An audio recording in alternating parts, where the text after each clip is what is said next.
ನಮಸ್ಕಾರ. Guarantee ನ್ಯೂಸ್ನ podcast ವಿಶೇಷ ಕಾರ್ಯಕ್ರಮಕ್ಕೆ ಸ್ವಾಗತ. ನಾನು ಧನುಶ್ರೀ. ಇತ್ತೀಚಿನ ದಿನಗಳಲ್ಲಿ IVF ಹಾಗೆ ಸರೋಗೆಸಿ ಅಂದರೆ ಬಾಡಿಗೆ ತಾಯ್ತನ ಈ ರೀತಿಯಲ್ಲಿ ಮಕ್ಕಳನ್ನು ಪಡಿತಿರೋರ ಸಂಖ್ಯೆ ಹೆಚ್ಚಾಗ್ತಾ ಇದೆ. ಸೊ ಹಾಗಾಗಿನೇ ಇದರಿಂದ ಕೆಲವೊಬ್ಬರು ಮೋಸ ಕೂಡ ಹೋಗ್ತಾ ಇದ್ದಾರೆ. ಹಾಗಾಗಿ ಇವತ್ತಿನ ನಮ್ಮ ಪಾಡ್ಕಾಸ್ಟಲ್ಲಿ ಈ ಸರೋಗೆಸಿ ಅಂದರೆ ಏನು, ಅದನ್ನು ಹೇಗೆ ಮಾಡಬೇಕು, ಅದಕ್ಕೆ ಯಾರು ಅರ್ಹರು, ಈ ರೀತಿಯಲ್ಲಿ ಸಂಪೂರ್ಣವಾದ ಮಾಹಿತಿಯನ್ನು ತಿಳಿಸ್ಕೊಡ್ತೀವಿ. ಸೊ ಇದನ್ನು ತಿಳಿಸ್ಕೊಡೋಕ್ಕೆ ಇವತ್ತು ನಮ್ಮ ಜೊತೆ ಇದ್ದಾರೆ ಡಾಕ್ಟರ್ ಮಹೇಶ್ವರಿ ಅವರು, ಫರ್ಟಿಲಿಟಿ ಸ್ಪೆಷಲಿಸ್ಟ್, ಓಮ್ ಹಾಸ್ಪಿಟಲು. ಅವರನ್ನ ಕಾರ್ಯಕ್ರಮಕ್ಕೆ ಸ್ವಾಗತ ಮಾಡೋಣ. ಮೇಡಮ್ ನಮಸ್ತೆ, ಕಾರ್ಯಕ್ರಮಕ್ಕೆ ಸ್ವಾಗತ. ನಮಸ್ಕಾರ. ಈಗಾಗಲೇ ನಾನು ಶುರುವಲ್ಲೇ ಹೇಳಿದೆ, ಸೊ ಇತ್ತೀಚಿನ ದಿನಗಳಲ್ಲಂತೂ IVF ಮತ್ತು ಸರೋಗೆಸಿ ಈ ರೀತಿಯಲ್ಲಿ ಮಕ್ಕಳನ್ನು ಪಡ್ಕೊಳ್ತಾ ಇರೋರು ತುಂಬ ಹೆಚ್ಚಾಗೇ ಇದ್ದಾರೆ. ಸೊ ತುಂಬ ಜನಕ್ಕೆ ಗೊತ್ತಿದೆ ಇದ್ರ ಬಗ್ಗೆ, ಇನ್ನು ಸಾಕಷ್ಟು ಜನಕ್ಕೆ ಇದ್ರ ಬಗ್ಗೆ ಅಷ್ಟಾಗಿ ಮಾಹಿತಿ ಇಲ್ಲ. ಸೊ ಹಾಗಾಗಿ ಮೊದಲನೇದಾಗಿ ಈ ಸರೋಗೆಸಿ ಅಂದರೆ ಏನು ಅಂತ ಹೇಳೋದಾದರೆ? ಸರೋಗೆಸಿ ಅಂದರೆ ಈ ಬಾಡಿಗೆ ತಾಯಿ ಅಂತ ಹೇಳ್ತೀವಲ್ಲ, ಆ ರೀತಿ ಯಾರಿಗೆ ಮಕ್ಕಳಾಗ್ತಿರಲ್ಲ ಅಥವಾ ಹೆಂಗಸರಲ್ಲಿ ಮಕ್ಕಳು ಆಗೋದಕ್ಕೆ ಅಥವಾ ಪ್ರೆಗ್ನೆನ್ಸಿ ಆಗೋದಕ್ಕೆ ಯಾರಿಗೇನಾದರೂ ತೊಂದರೆ ಇದ್ದರೆ ನಾವೇನು ಮಾಡ್ತೀವಿ, ಆ ಭ್ರೂಣಗಳನ್ನ ಬೇರೆಯವರ ಗರ್ಭಕೋಶದೊಳಗಡೆ ಟ್ರಾನ್ಸ್ಫರ್ ಮಾಡ್ತೀವಿ. ಸೊ ಅವರಲ್ಲೇ ಪ್ರೆಗ್ನೆನ್ಸಿ ಆಗಿ ಮಗು ಡೆಲಿವರಿ ಆದಮೇಲೆ ಆ ಮಗುನ ದಂಪತಿಗಳಿಗೆ ವಾಪಸ್ ಕೊಡೋ ಅಂಥ ಒಂದು ವಿಧಿ ಅದು. ಸೊ ಇದನ್ನು ನಾವು ಸರೋಗೆಸಿ ಅಥವಾ ಬಾಡಿಗೆ ತಾಯಿ ಅಂತ ಹೇಳ್ತೀವಿ. ಓಕೆ, ಹಾಗಿದ್ರೆ ಈಗ ಇದು ಇಂಡಿಯಾದಲ್ಲಿ ಇದು ಲೀಗಲ್ ಇದೆಯಾ ಹಾಗಿದ್ರೆ ಈ ರೀತಿ ಮಾಡೋದು? ಹೌದು, ಸರೋಗೆಸಿನಲ್ಲಿ ತುಂಬ ಲಾಸ್ ಬಂದು ಅದನ್ನು ಲೀಗಲೈಸ್ ಮಾಡಿದ್ದಾರೆ. ಮತ್ತು ತುಂಬ ಟರ್ಮ್ಸ್ ಆ್ಯಂಡ್ ಕಂಡೀಷನ್ಸು ಮತ್ತು ಲಾ ಎಲ್ಲ ತುಂಬ ಸ್ಟ್ರಿಕ್ಟ್ ಆಗಿದೆ. ಸೊ 2021ರಲ್ಲಿ ಸರೋಗೆಸಿ ಲಾ ಮತ್ತು ART ಲಾ ಅಂತ ಬಂತು. ಸೊ ಮುಂಚೆ ಇದ್ದಿದ್ದ ಲಾಸಲ್ಲೂ ತುಂಬ ಪ್ರಾವಿಷನ್ಸ್ ಇತ್ತು. ಸೊ ಬೇರೆ ಕಂಟ್ರಿಯವರು ಮಗು ಮಾಡ್ಕೋಬೋದಾಗಿತ್ತು, NRIs ಮಾಡ್ಕೋಬೋದಾಗಿತ್ತು, ಮತ್ತು ತುಂಬ ಆಪ್ಷನ್ಸ್ ಎಲ್ಲ ಇತ್ತು. ಸೊ ಅದನ್ನೆಲ್ಲ ತುಂಬ ಸ್ಟ್ರಿಕ್ಟಾಗಿ ಮಾಡಿ 2021ರಲ್ಲಿ ಸರೋಗೆಸಿ ಆ್ಯಕ್ಟ್ ಅಂತ ಇಂಡಿಯಾದಲ್ಲಿ ಒಂದು ಹೊಸ ಕಾನೂನನ್ನು ತೊಗೊಂಬಂದಿದ್ದಾರೆ. ಹಾಗಿದ್ರೆ ಈಗ ಈ ಸರೋಗೆಸಿ ಮಾಡಿಸ್ಕೊಳ್ಳೋಕ್ಕೆ ಯಾರು ಅರ್ಹರು ಅಂತ ನೋಡೋದಾದರೆ ಯಾರಿಗೆ ಮಾಡ್ಬೋದು ಈ ಸರೋಗೆಸಿನ? ಈ ಸರೋಗೆಸಿನ ನಾವು ಯಾರ್ಯಾರಲ್ಲಿ ಮಾಡ್ತೀವಿ ಅಂದರೆ, ಇವಾಗ ಒಂದು ಹೆಣ್ಣೆ ಅವ್ರಿಗೆ ಗರ್ಭಕೋಶದಲ್ಲಿ ತುಂಬ ತೊಂದರೆ ಇರುತ್ತೆ. ಎಷ್ಟೊಂದು ಸಲ ಏನಾಗುತ್ತೆ, ಈ ಗರ್ಭಕೋಶ ಬೆಳವಣಿಗೆನೇ ಆಗಿರಲ್ಲ, ಅದು MRKH ಸಿಂಡ್ರೋಮ್ ಅಂತ ಹೇಳ್ತೀವಿ. ಸೊ ಅವ್ರಿಗೆ ಅಂಡಾಶಯದಲ್ಲಿ ಮೊಟ್ಟೆಗಳಿರುತ್ತೆ, ಬಟ್ ಗರ್ಭಕೋಶನೇ ಬೆಳವಣಿಗೆ ಆಗಿರಲ್ಲ. ಅಥವಾ ಗರ್ಭಕೋಶ ತುಂಬ ಚಿಕ್ಕದಾಗಿರ್ಬೋದು, ಅಥವಾ ಗರ್ಭಕೋಶ 2 ಭಾಗವಾಗಿ ಡೆವಲಪ್ ಆಗಿರುತ್ತೆ, ಬೈಕಾರ್ನೇಟ್ ಯುಟ್ರಸ್ ಅಂತ. ಅಥವಾ ಗರ್ಭಕೋಶದಲ್ಲಿ ಇನ್ಫೆಕ್ಷನ್ಗಳು ಆಗಿ ಲೈನಿಂಗ್ ತುಂಬ ತೆಳುವಾಗಿ ಗರ್ಭಕೋಶದ ಒಳಗಡೆ ಪೊರೆಗಳೇನಾದರೂ ಬೆಳ್ಕೊಂಡಿದ್ರೆ, ಜೊತೆಗೆ ಅವ್ರಿಗೇನಾದರೂ ಸರ್ಜರಿ ಆಗಿ ಆ ಗರ್ಭಕೋಶನೇ ತೆಗಿಬೇಕಾದ ಸಂದರ್ಭ ಬಂದರೆ, ಇವಾಗ ತುಂಬ ಫೈಬ್ರಾಯ್ಡ್ ಇತ್ತು, ಸರ್ಜರಿ ಮಾಡಬೇಕಾದ್ರೆ ತುಂಬ ಬ್ಲೀಡಿಂಗ್ ಆಯಿತು, ಅಥವಾ ಅವ್ರಿಗೇನಾದರೂ ಬೇರೆ ಸರ್ಜರಿ ಅಥವಾ ಕ್ಯಾನ್ಸರ್ ಅಥವಾ ಬೇರೆ ಏನಾದರೂ ತೊಂದರೆ ಆಗಿ ಗರ್ಭಕೋಶನೇ ತೆಗಿಬೇಕಾಗಿ ಬಂತು, ಸೊ ಅವಾಗ ಅವರು ಪ್ರೆಗ್ನೆನ್ಸಿ ಪಡ್ಕೋಬೇಕಾದ್ರೆ ಸರೋಗೆಸಿನ ಆಪ್ಟ್ ಮಾಡ್ಬೋದು.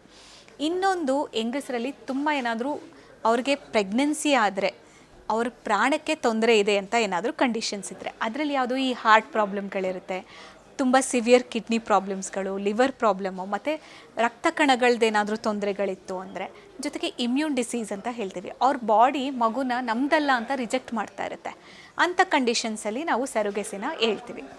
ಜೊತೆಗೆ ಇನ್ನೊಂದು IVF ಟ್ರೀಟ್ಮೆಂಟ್ಸ್ನ ತೊಗೊತಾ ಇರ್ತಾರೆ. ಸೊ ಪದೇ ಪದೇ ಫೇಲ್ಯೂರ್ ಆಗ್ತಿರುತ್ತೆ, ರೆಕರೆಂಟ್ ಇಂಪ್ಲಾಂಟೇಷನ್ ಫೇಲ್ಯೂರ್ ಅಂತೀವಿ. ಮತ್ತು ಪದೇ ಪದೇ ಅಬಾರ್ಷನ್ಸ್ ಆಗೋದು, ರೆಕರೆಂಟ್ ಮಿಸ್ಕ್ಯಾರೇಜಸ್ ಅಂತ ಹೇಳ್ತೀವಿ. ಮತ್ತು ಗರ್ಭಿಣಿ ಆಗ್ತಿರ್ತಾರೆ, ಸೊ 3 ತಿಂಗಳಿಗೆ ಅಥವಾ 6 ತಿಂಗಳಿಗೆ ಅದು ಎಲ್ಲ ಆಪ್ರೇಷನ್ ಮಾಡಿ ಗರ್ಭಕೋಶದ ಬೈಕ್ ಸ್ಟಿಚ್ ಹಾಕಿದ್ರೂ ಅಬಾರ್ಷನ್ಸ್ ಆಗ್ತಾ ಇರುತ್ತೆ, ಸರ್ವೈಕಲ್ ಇನ್ಕಾಂಪಿಟೆನ್ಸ್ ಅಂತ ಹೇಳ್ತೀವಿ. ಸೊ ಈ ಥರ ಕಂಡೀಷನ್ಸಲ್ಲಿ ಸರೋಗೆಸಿನ ಆಪ್ಟ್ ಮಾಡ್ಬೋದು.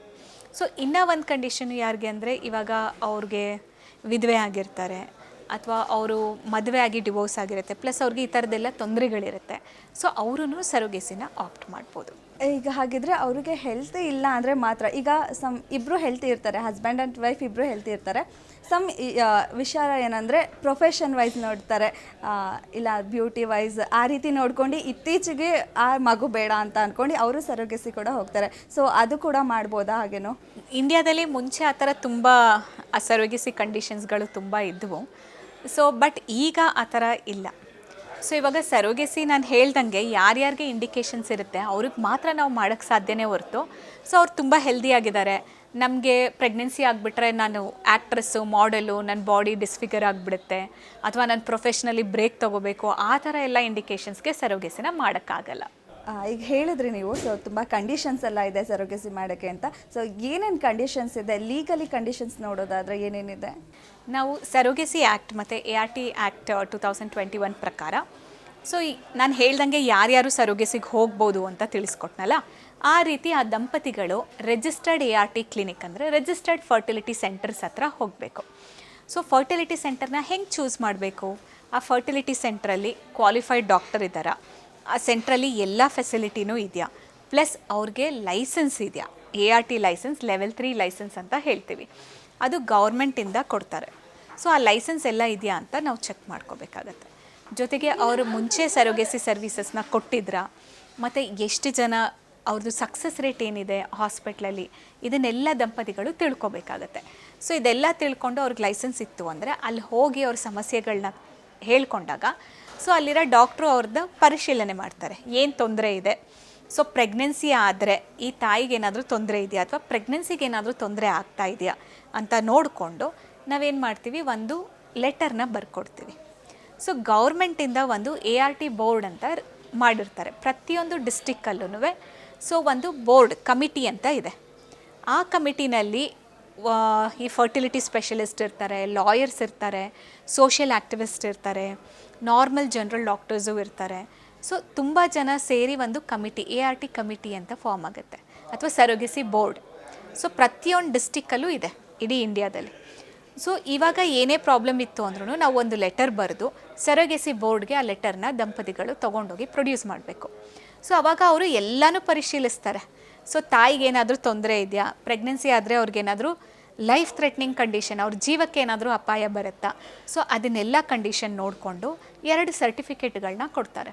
ಸೊ ಒಂದು ಎಸೆನ್ಷಿಯಾಲಿಟಿ ಸರ್ಟಿಫಿಕೇಟು ಮತ್ತು ಇನ್ನೊಂದು ಎಲಿಜಿಬಿಲಿಟಿ ಸರ್ಟಿಫಿಕೇಟ್ ಅಂತ ಕೊಡ್ತಾರೆ. ಸೊ ಅದು ಕೊಟ್ಟ ಮೇಲೆ ಆ ಲೆಟರ್ಗಳನ್ನ ART ಕ್ಲಿನಿಕ್ ಫರ್ಟಿಲಿಟಿ ಸ್ಪೆಷಲಿಸ್ಟ್ ಹತ್ರ ತೊಗೊಂಡು ಬಂದರೆ ಮುಂದಿನ ಪ್ರೋಸೆಸ್ಗಳನ್ನ ಶುರು ಮಾಡ್ಬೋದು. ಸಪೋಸ್ ಏನಾದರೂ ART ಅಥವಾ ಸ್ಟೇಟ್ ಸರೋಗೆಸಿ ಬೋರ್ಡಲ್ಲಿ ಇದು ರಿಜೆಕ್ಟ್ ಆಯಿತು ಅಂದರೆ ನಾವು ಫರ್ದರ್ ಸರೋಗೆಸಿನ ಪ್ರೊಸೀಡ್ ಮಾಡೋದಕ್ಕೆ ಆಗೋದಿಲ್ಲ.